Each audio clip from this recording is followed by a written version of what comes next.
दोस्तों, आज से हजारों साल पहले दुनिया पर बसने वाले इंसान इस बात पर यकीन रखते थे कि हमारी ये जमीन इस कायनात में नजर आने वाली हर चीज से बड़ी है। और ये भी माना जाता था कि सूरज और बाकी के सितारे जमीन के गिर्द चक्कर लगाते हैं।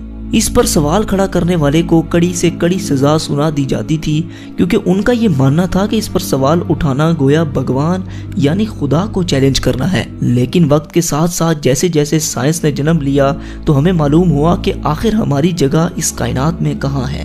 नाजरीन, आज आप अपनी सारी परेशानियां भुलाकर हमारे साथ एक सफर पर चलिए, जिसको हम अपनी जमीन से लेकर कायनात के आखिरी हिस्से तक तय करेंगे। तो चलें इसका आगाज करते हैं।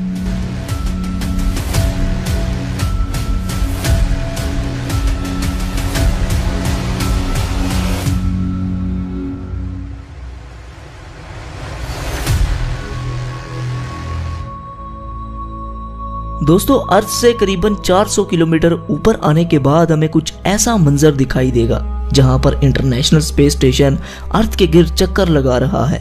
ये इंसानों का स्पेस में बनाया गया सबसे बड़ा स्टेशन है, जिसे आपने कई हॉलीवुड मूवीज में भी देखा होगा। जमीन से आने वाले रॉकेट्स को स्पेस में अगर किसी इमरजेंसी का सामना करना पड़े तो ये इन्हें फ्यूल और बाकी चीजें प्रोवाइड करता है। आपको ये सुनकर हैरानी होगी कि इंटरनेशनल स्पेस स्टेशन करीबन 27,580 किलोमीटर फी घंटे की रफ्तार से जमीन के 24 घंटे में 16 चक्कर मुकम्मल कर लेता है। और अब हम लोग चांद पर पहुंच चुके हैं। चांद से आपको जमीन का नजारा कुछ ऐसा दिखाई देगा। चांद के सरफेस को देखकर ऐसा लगता है कि पिछले कई अरब सालों में इसने कई एस्ट्रॉइड्स की मार को झेला है।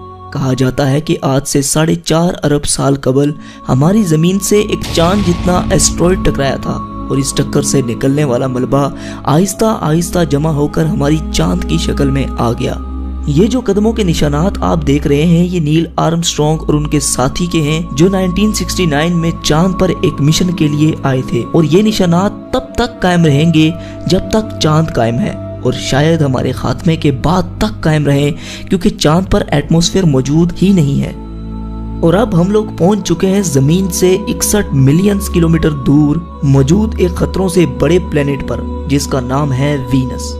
कहा जाता है कि कई अरबों साल पहले वीनस पर भी पानी मौजूद हुआ करता था, और ये दिखने में भी हमारी जमीन की तरह ही हुआ करता था। लेकिन वक्त के साथ साथ यहाँ मौजूद पानी भाप बनता गया, जिससे एक अलग तरह का ग्रीन हाउस इफेक्ट पैदा हुआ।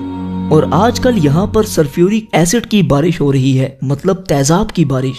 यहाँ सूरज की रोशनी आती तो है मगर वापस नहीं जा सकती, जिसकी वजह से यहाँ का टेम्परेचर 470 डिग्री सेल्सियस होता है। आइए आपको इसके सरफेस की सैर करवाते हैं। दोस्तों, बस ये जो हाल आप देख रहे हैं, शायद फ्यूचर में कुछ ऐसा ही मंजर हमारी जमीन पर हो। अगर हमने ग्लोबल वार्मिंग को कंट्रोल ना किया तो बस फिर यही होगा हमारा फ्यूचर, जहां कुछ भी सरवाइव नहीं कर सकता।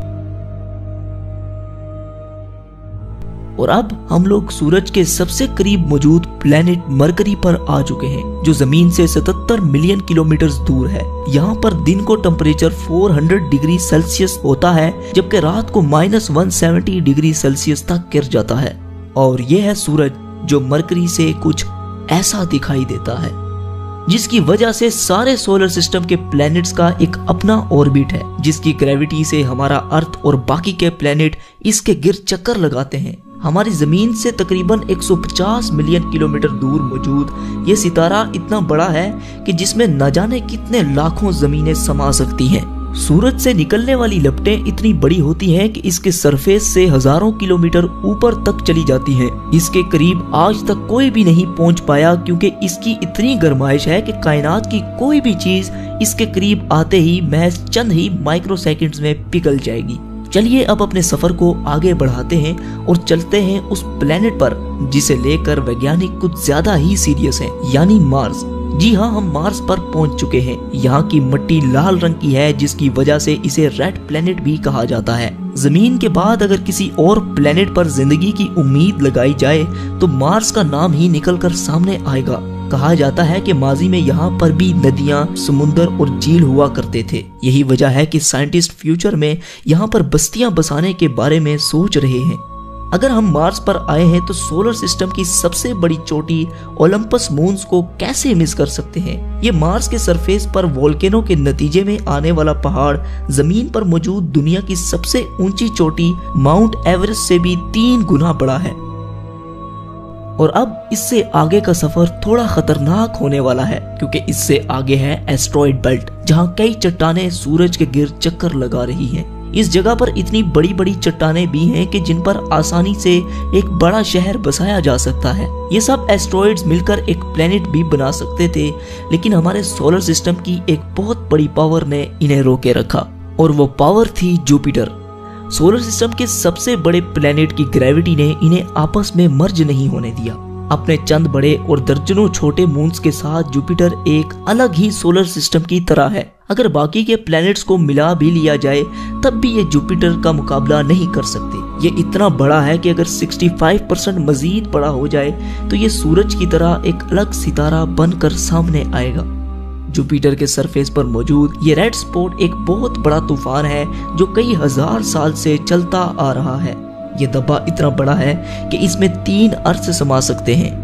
जुपिटर जमीन की तरह ठोस नहीं बल्कि एक गैसेस से भरा प्लेनेट है। अगर आप जुपिटर की सतह पर उतरेंगे तो इस पर खड़े नहीं हो सकते बल्कि इसके अंदर दसते चले जाएंगे। और अब हमारी अगली मंजिल है सैटर्न। सोलर सिस्टम का सबसे खूबसूरत प्लेनेट सैटर्न अपने शाही छल्लों की वजह से जाना जाता है, जो इसकी सतह से लाखों किलोमीटर ऊपर तक फैले हुए हैं। इस प्लेनेट को हमारे सोलर सिस्टम का ताज भी माना जाता है।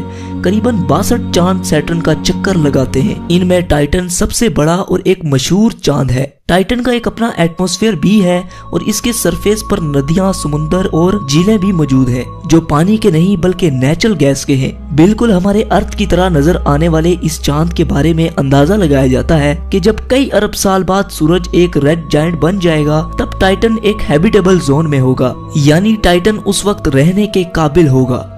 दोस्तों, हम बातों ही बातों में अपने घर से इतना दूर आ चुके हैं कि यहाँ से अर्थ कुछ ऐसा नजर आता है।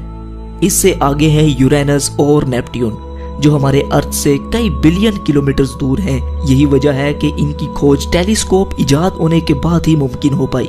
इन प्लेनेट से आगे है क्यूपर बेल्ट, जो पिछले एस्ट्रॉइड बेल्ट से 20 गुना चौड़ी और लगभग 200 गुना बड़ी है, जिसमें करोड़ों की तादाद में कॉमेट्स, पत्थर और बर्फ से बने ऑब्जेक्ट्स मौजूद हैं, और हमारा प्लूटो इन्हीं में से एक है। और अब हम इंटरस्टेलर स्पेस में दाखिल हो चुके हैं, जहां एक चीज ट्रेवल करती हुई दिखाई दे रही है, और वो है वॉयेजर 1 स्पेसक्राफ्ट। जी हाँ, आपको सुनकर हैरानी होगी, लेकिन इंसानों की बनाई गई ये वाहिद ऐसी चीज है जो सोलर सिस्टम से बाहर जा चुकी है। जमीन से तकरीबन 19 बिलियन किलोमीटर दूर जा चुके इस क्राफ्ट ने हमारे सोलर सिस्टम के कई राजों पर से पर्दा उठाया है।